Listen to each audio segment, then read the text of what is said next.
ಇವತ್ತು ಸಾಲು ಮರದ ತಿಮ್ಮಕ್ಕ ಅಂತಂದಾಗ ನಿಜವಾಗ್ಲೂ ಕೂಡ ಬಸವಾದಿ ಶಿವಶರಣವರು ಒಂದು ಮಾತು ಹೇಳ್ತಾರೆ ಅಧ್ಯಕ್ಷ. ಹೆಣ್ಣು ಹೆಣ್ಣಲ್ಲ, ಹೆಣ್ಣು ರಕ್ಕಸಿಯಲ್ಲ, ಹೆಣ್ಣು ಸಾಕ್ಷಾತ್ ಕಪಿಲ ಸಿದ್ಧ ಮಲ್ಲಿಕಾರ್ಜುನ ಅಂಥೇಳಿ.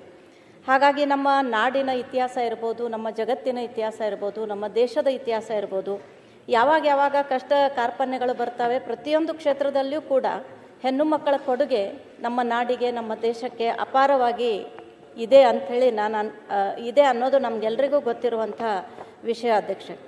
ಇವತ್ತು ನಾವೆಲ್ಲರೂ ನೋಡ್ತೀವಿ, ಇವತ್ತಿನ ಪರಿಸರ ಸಂರಕ್ಷಣೆ ಅಂತಂದಾಗ 21ನೇ ಶತಮಾನದಲ್ಲಿ ನಮ್ಮ ಪರಿಸರದ ಚಿಂತನೆಯನ್ನು ನೀವುಗಳು ಮಾಡ್ತಕ್ಕಂಥ ಸಂದರ್ಭದಲ್ಲಿ ಅದನ್ನು ಪ್ರಾಕ್ಟಿಕಲ್ ಆಗಿ ಮಾಡಿ ತೋರಿಸಿದಂತಹ ಉದಾಹರಣೆ ಇವತ್ತು ಸಾಲು ಮರದ ತಿಮ್ಮಕ್ಕನನ್ನು ನೋಡಿದಾಗ ನಮಗೆಲ್ರಿಗೂ ಕೂಡ ಗೊತ್ತಾಗ್ತದೆ ಅಧ್ಯಕ್ಷ.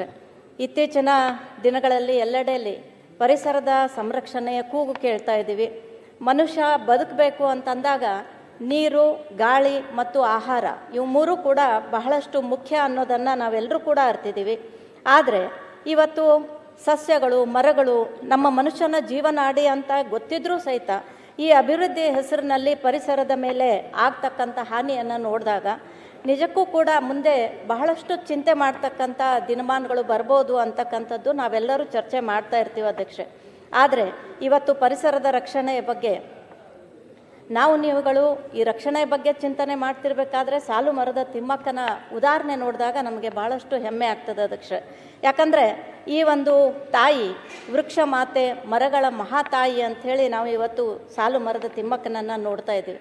ಈಗಾಗಲೇ ಮುಖ್ಯಮಂತ್ರಿಗಳಿರ್ಬೋದು ಅಥವಾ ವಿರೋಧ ಪಕ್ಷದ ನಾಯಕರಿರ್ಬೋದು, ಅವರ ಜೀವನದಲ್ಲಿ ನಡೆದು ಬಂದ ದಾರಿಯನ್ನು ಅವರೆಲ್ಲರೂ ಕೂಡ ಹೇಳಿದ್ದಾರೆ ಅಧ್ಯಕ್ಷ.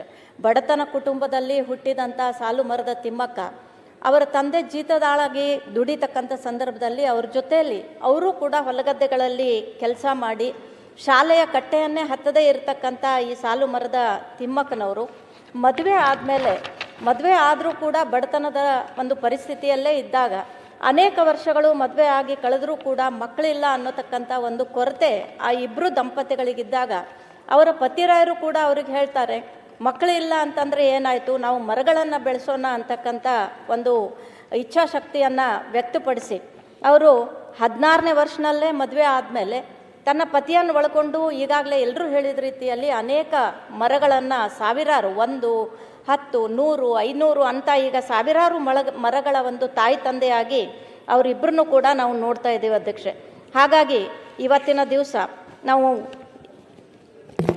ಆ ಒಂದು ಮಹಾತಾಯಿ ಇವತ್ತು ಮಾಡಿರ್ತಕ್ಕಂಥ ಈ ಒಂದು ಯೋಜನೆಯನ್ನು ನೋಡಿದಾಗ ನಿಜವಾಗ್ಲೂ ಅವಳ ಹೆಸರಿನಲ್ಲಿ ಒಂದು ಪ್ರಶಸ್ತಿ ಆಗಬೇಕು ಅನ್ನೋದಕ್ಕೆ ಸನ್ಮಾನ್ಯ ಮುಖ್ಯಮಂತ್ರಿಗಳು ಅದನ್ನು ಮಾಡ್ತಾ ಇದ್ದೀವಿ ಅಂತಕ್ಕಂಥ ಮಾತನ್ನು ಹೇಳಿದರು. ಅದೇ ರೀತಿ ಸಹೋದರರಾದಂಥ ಎಚ್ ಕೆ ಪಾಟೀಲ್ ಅನ್ನೋರು ಕೂಡ ಈಗಾಗಲೇ ಸರ್ಕಾರದಿಂದ ಮಾಡಿರ್ತಕ್ಕಂಥ ಅವಳ ಹೆಸರು ಮೇಲೆ ಇರ್ತಕ್ಕಂಥ ಕಾಡಿನ ಒಂದು ಅರಣ್ಯ ಉದ್ಯಾನಗಳಾಗಲಿ ಅಥವಾ ಸ್ಮಾರಕಗಳಾಗಲಿ ಅನ್ನೋದನ್ನು ಹೇಳಿದರು. ಇದನ್ನೆಲ್ಲನೂ ಕೂಡ ನಾವು ಸ್ವಾಗತ ಮಾಡೋದ್ರ ಜೊತೆಗೆ ಅವಳ ಪ್ರಶಸ್ತಿ ಮತ್ತು ಪರಿಸರ ದಿನಾಚರಣೆಯ ನಿಮಿತ್ತ ಶಾಲೆ ಕಾಲೇಜುಗಳಲ್ಲಿ ಈ ವಿಷಯದ ಅನೇಕ ಪಠ್ಯಪುಸ್ತಕಗಳಲ್ಲೂ ಕೂಡ ಬರಬೇಕು ಮತ್ತು ಈ ವಿಷಯದ ಬಗ್ಗೆ ಮಕ್ಕಳಲ್ಲಿ ಒಂದು ಚಿಂತನೆ ಆಗುವಂತಹ ರೀತಿಯಲ್ಲಿ ಪರಿಸರ ದಿನಾಚರಣೆ ನಿಮಿತ್ತ ಇಂಥ ನಿಬಂಧಗಳು ಕೂಡ ಎಲ್ಲ ಕಡೆಗಳಲ್ಲಿ ಆಗಬೇಕು. ಅದರಿಂದ ನೂರಾರು ಸಾಲು ಮರದ ತಿಮ್ಮಕ್ಕನಂತ ಮುಂದಿನ ಜನ್ರೇಷನ್ನಿಗೆ ಬರಬೇಕು, ಅವರಿಗೆ ಒಂದು ತಿಳುವಳಿಕೆ ಆಗಬೇಕು, ಪರಿಸರ ಎಷ್ಟು ಮುಖ್ಯ ಅನ್ನೋದನ್ನು ತಿಳ್ಕೊಳ್ಳುವಂಥದ್ದಾಗಬೇಕು ಅನ್ನುವಂಥ ಒಂದು ಕಳಕಳೆಯನ್ನು ಕೂಡ ನಾನು ವ್ಯಕ್ತಪಡಿಸ್ತೀನಿ ಅಧ್ಯಕ್ಷೆ. ಹಾಗಾಗಿ ಆ ಸಾಲು ಮರದ ತಿಮ್ಮಕ್ಕ ಇವತ್ತು ನಮ್ಮ ಜೊತೆಯಲ್ಲಿ ಇರಲಿಲ್ಲ ಅಂದರೂ ಕೂಡ ಅವಳ ಒಂದು ಆದರ್ಶ, ಅವಳು ನಮ್ಮ ನಾಡಿಗೆ ಕೊಟ್ಟಂಥ ಒಂದು ಕೊಡುಗೆ ಇವತ್ತು ನಮ್ಮ ಜೊತೆಗಿರೋದ್ರಿಂದ ಅದನ್ನು ನಾವು ಕೂಡ ಬರೀ ಮಾತನಾಡದೇ ಇರೋದಕ್ಕಿಂತ ವರ್ಷಕ್ಕೆ ಒಂದು ಮರವನ್ನಾದರೂ ನಾವೆಲ್ಲರೂ ಸೇರಿ ನೆಟ್ಟಾಗ ಈ ಪರಿಸರದ ಸಂರಕ್ಷಣೆಗೆ ನಾವು ಕೂಡ ಜವಾಬ್ದಾರರಾಗಬೇಕು. ಬರೀ ಮಾತಾಡೋದಕ್ಕಿಂತ ಕೃತಿಯಲ್ಲಿ ಅದನ್ನು ನೀವುಗಳೆಲ್ಲರೂ ಕೂಡ ಬಳಸೋ ಹಾಗೆ ನಾವೆಲ್ಲರೂ ಕೂಡ ಮಾಡ್ಕೋಬೇಕು ಅನ್ನುವಂತಹ ಒಂದು ಇಚ್ಛೆಯನ್ನು ವ್ಯಕ್ತಪಡಿಸಿ ಎಲ್ರಿಗೂ ಕೂಡ ಸಂತಾಪ ಸೂಚನೆಗೆ ನಿಮ್ಮ ಬೆಂಬಲವನ್ನು ಕೋರಿ ನಾನು 2 ಮಾತಿಗೆ ವಿರಾಮ ಕೊಡ್ತೇನೆ.